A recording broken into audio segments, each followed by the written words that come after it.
இனிய நத்தார் வாழ்த்துக்களை தெரிவித்துக் கொள்கிறோம்.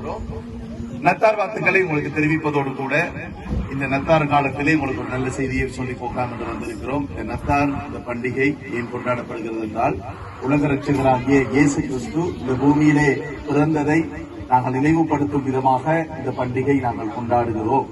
இயேசுவானவர் இந்த பூமியிலே ஏன் பிறந்தார் என்றால், அவர் உலகத்தில் இருக்கிற சகல மனிதர்களுடைய பாவத்தையும் தம்மிலே அவர் சுமந்து தீர்ப்பதற்காக இந்த பூமியிலே பிறந்தார். இந்த உலகத்திலே நாங்கள் ஒவ்வொருவரும் பிறக்கும் பொழுது நமக்கு தெரியாது நாங்கள் எதற்காக பிறக்கிறோம் என்று. ஆனால் நம்முடைய தாய் தகப்பன் நம்மை குறித்து ஒரு திட்டம் வைத்திருப்பார்கள். ஒரு சிறு பிள்ளையை பார்க்கும் பொழுது என்ன, இந்த பிள்ளையை குறித்து தாய் தகப்பன் சொல்லுவார்கள், இவன் இப்படி வர வேணும், இந்த பிள்ளை இப்படி வரணும் என்று சொல்லி. ஆனால் இயேசு பிறந்ததனுடைய நோக்கம் மரணத்துக்கு போவதற்காக.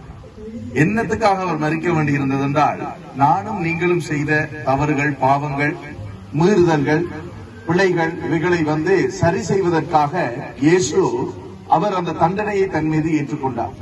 இயேசு என்றால் நீங்கள் ஒருவேளை சிந்திக்கலாம், இயேசு என்றால் நீங்கள் சிந்திக்கலாம் ஏதோ ஒரு மதத்தினுடைய தலைவர் என்று, அல்லது ஏதோ ஒரு கிறிஸ்தவ மதத்தை உருவாக்குவதற்கு ஸ்தாபிக்க வந்தவர், அல்லது கிறிஸ்தவர்களுடைய கடவுள் என்று நீங்க நினைக்கலாம். இயேசு அப்படிப்பட்டவர் அல்ல. இயேசுவுக்கும் கிறிஸ்தவர்களுக்கும் மதத்துக்கும் சம்பந்தம் இல்லை. இயேசு வந்ததனுடைய நோக்கம், அவர் உலக ரட்சகராய் இருக்கிறார்.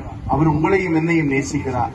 இந்த நாளிலே, இந்த காலப்பகுதியிலே நாங்கள் நத்தாரை கொண்டாடுவதோடு கூட இந்த நல்ல செய்தியை உங்கள் அனைவருக்கும் நாங்கள் அறிவித்து போவதற்காக வந்திருக்கிறோம். அதே வேளையிலே உங்களுடைய வாழ்க்கையிலே நீங்கள் எப்படிப்பட்ட சூழ்நிலையில இருந்தாலும், நீங்கள் உங்களுடைய தனிமையிலே நீங்கள் கைவிடப்பட்ட சூழ்நிலை இருந்தால், நீங்கள் கண்களை மூடி இயேசுவே என்று நீங்கள் கூப்பிடும் பொழுது நிச்சயமாக அவர் உங்களுக்கு பதில் கொடுக்கிற தெய்வமாக இருக்கிறார். ஆகையினாலே எனக்கு பிரியமானவர்களே, உங்களுக்கு இந்த மாதத்திலே நாங்கள் அனைவரும் நத்தார் வாழ்த்துக்களை தெரிவித்துக் கொள்கிறோம். நீங்க எங்களுக்கு வாழ்த்து சொல்ல மாட்டீங்களா? Thank you. Okay, god bless you.